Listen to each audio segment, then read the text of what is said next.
Bom dia, graça e paz, Shalom Adonai. Vamos para a nossa conversa diária, né? E agora houve uma mudançazinha por conta de pedidos, e alguns amigos pediram para falar sobre mecanismo de defesa. Como eu falei, vem da área da psicologia e da psicanálise, mas nós vamos sim estar trazendo meditação de vários tipos. Assim você comente, por isso que eu digo, se inscreva, deixe o seu like, comente e compartilhe bastante. Aí nós vamos preparar algum material que possa servir para você entender melhor. E eu vou continuar hoje falando dos mecanismos de defesa, né? Hoje eu volto a repetir, mecanismo de defesa é algo que a nossa própria mente, uma mente especial criada por Deus, ela cria para que venha nos defender de pensamentos, de tudo, de sentimentos negativos, de queixas, de tudo que vem até a nossa mente, que a gente vê e não pode colocar isso em prática, porque isso vai trazer prejuízo para a nossa vida e a angústia vem. E para nos livrar disso, a nossa mente cria mecanismo. E um desses mecanismos que eu vou falar hoje chama-se de identificação. O que significa o mecanismo de identificação? O indivíduo, ele pode diminuir ou evitar a angústia identificando-se com outras pessoas, com outros grupos, de forma a se proteger.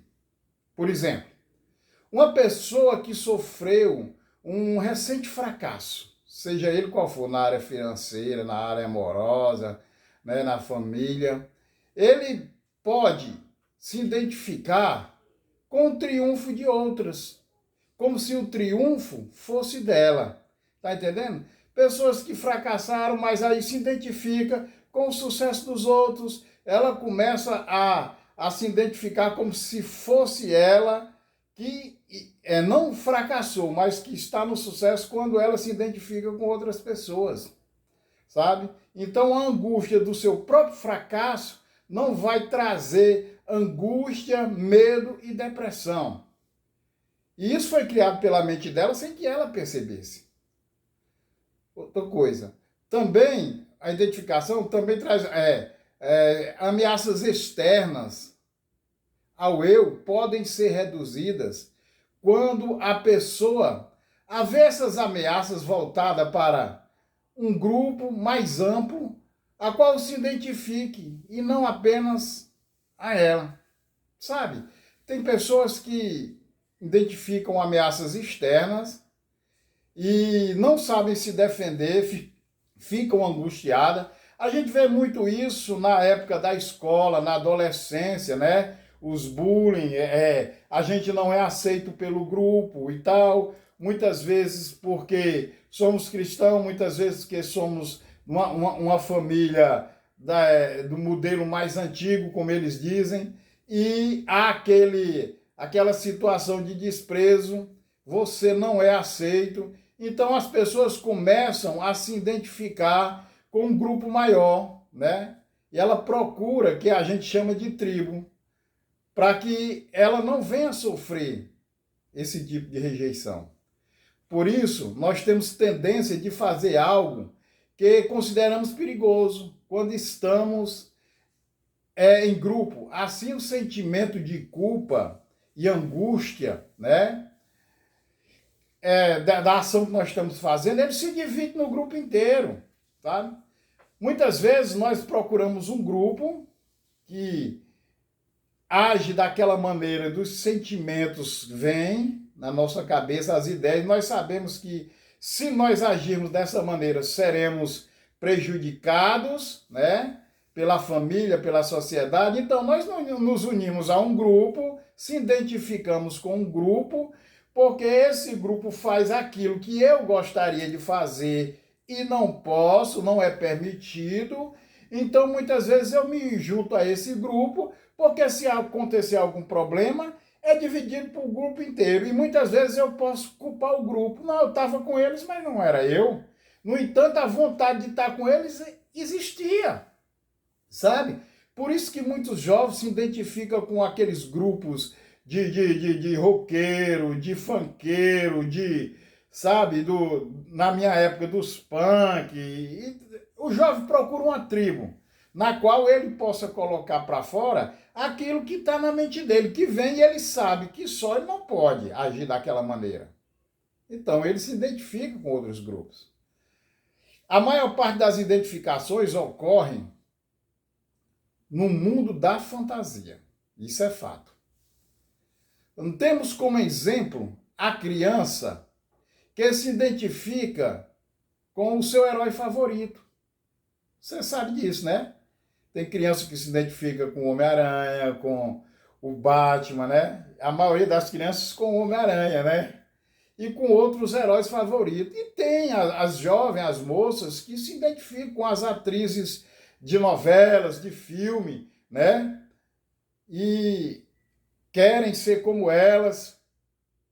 Isso é uma maneira de identificação, de ser o que a pessoa não consegue ser. E algumas identificações ocorrem ainda em grupos antissociais. Isso é mais perigoso. As pessoas se identificam com os grupos antissociais como os nazistas, os black bloc e grupos que gostam de fazer quebra-quebra, de usarem droga, de roubar, de vários coisas. Então, tem pessoas que procuram uma identificação com esses grupos. De forma branda, a identificação pode ajudar as pessoas. Pode ajudar a tornar-se confiante, ajudar em seus ajustamentos. Sabe, você se identificar de forma branda, como é de forma branda, pastor? Eu me identifico com uma pessoa de forma branda como quando eu a admiro, quando eu vejo o que ela está fazendo, e isso pode me incentivar a ser mais com cuidado, sem que eu passe do limite e me torne uma pessoa que não sou eu. Se identificar com a coisa certa, com o que pode dar resultados, né? De forma branda. Porém, essa identificação em excesso, tá? Causa dependência. Aí é que está o problema. E impede o indivíduo de enfrentar o seu problema. Quando você mergulha, e justamente isso acontece com os jovens, na adolescência, ele entra de cabeça nesses grupos porque ele não estava sendo aceito, porque havia impedimento na família, na sua igreja, sabe? Com os seus pais que exigiam que eles fossem como ele, e esses pais muitas vezes não conversam, não sentam para tirar essas dúvidas, e a criança, o jovem sai de casa e ele busca identificação com esses grupos. Só que o jovem, você sabe como é na adolescência, ele está ali com os hormônios acelerados, ele está com a cabeça a mil, e então ele mergulha de cabeça nesses grupos, porque ele vai se sentir bem, se sentir aceito. Só que quando ele mergulha de cabeça, quando ele vê, ele não pode sair mais. Muitas vezes ele acha que vai utilizar de droga, de bebida, uma vezinha só para ser aceito, e causa dependência, porque ele começa a perceber que ele não pode ser ele mesmo sem que esteja usando droga, sem que esteja bebendo, sem que esteja participando desses grupos. Por isso é o perigo, né? Presta atenção, um caso de identificação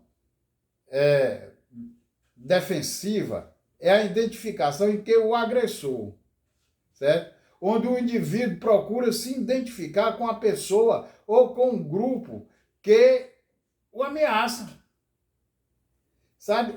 As pessoas sofrem ameaça, sofrem perseguição, e como ele não tem a saída, ele procura se identificar, procura ser como eles, para ser aceito, para participar de tudo que eles fazem, tá? Isso, ele é transformado de agredido em agressor. Ele se livra de ser o agredido, de ser o trollado, de ser o apontado, e ele mergulha nesse grupo e ele passa a ser, junto com o grupo, ser agressor, começar a agredir os outros da mesma coisa que agrediam ele. Isso é um tipo de identificação defensiva. Ele faz isso para se defender. Só que ele faz para se defender e depois ele não pode mais sair. E isso explica uma síndrome muito conhecida como a síndrome de Estocolmo. Que é isso, pastor? É a vítima se identifica com o sequestrador. Como é isso? Já houveram casos que a pessoa é sequestrada, muitas vezes, eu cito um caso de uma mulher, de uma senhora, ela foi sequestrada e muitos dias no cativeiro, ela se identificou com o agressor, começou a conversar, entendeu? E chegou a se apaixonar pelo seu próprio agressor. Sabe? Isso é uma identificação para se proteger. Talvez ela tenha começado até ali para poder evitar o sofrimento, mas aí ela se envolveu. Então a identificação é um mecanismo de defesa criado pela mente, que se como eu digo, leve, pode te ajudar a te levantar para você agir, mas se você entra de cabeça, aí pode prejudicar a tua vida. Aí, meu amado, é aonde você não está conseguindo sair que você vai precisar de ajuda. Você vai precisar de um profissional que possa te ajudar. De um psicólogo, de um psicanalista, de um terapeuta cristão, né? Do hipnoterapeuta. Estou te falando isso, que são as áreas que eu atuo. E que vai te ajudar a entender quem você era, porque vai te levar lá para o momento onde tudo começou, fazer com que você entenda que você entrou nessa para se defender e que você não tem necessidade de estar nisso aí. Só assim você vai compreender e vai começar a tratar essa deficiência na sua vida. Porque muitas vezes, e a maioria das vezes, sozinho você não pode sair. Então você passa a viver a vida do outro ou do grupo a qual você se identificou. E deixa de viver a sua vida e prejudica você, a sua família e a sua própria vida no geral. Você me entendeu? Você está conseguindo entender? Então, Deus te abençoe grandemente. Deixe um beijo no seu coração, do seu amigo pastor Washington, né? Compartilhe bastante, se você conhece alguém que está vivendo nessa situação, que tem um filho que está agindo de uma maneira que você não entendeu por quê, que você não criou ele daquele jeito, mas ele está procurando uma saída. Isso é fato. Ele não encontrou essa saída em casa, na igreja que ele frequenta, porque os pensamentos que ele estava tendo é um pensamento que só encontrou ajuda nesses grupos e principalmente nos grupos que o atacavam. Deixe um beijo no seu coração. Fica com Deus.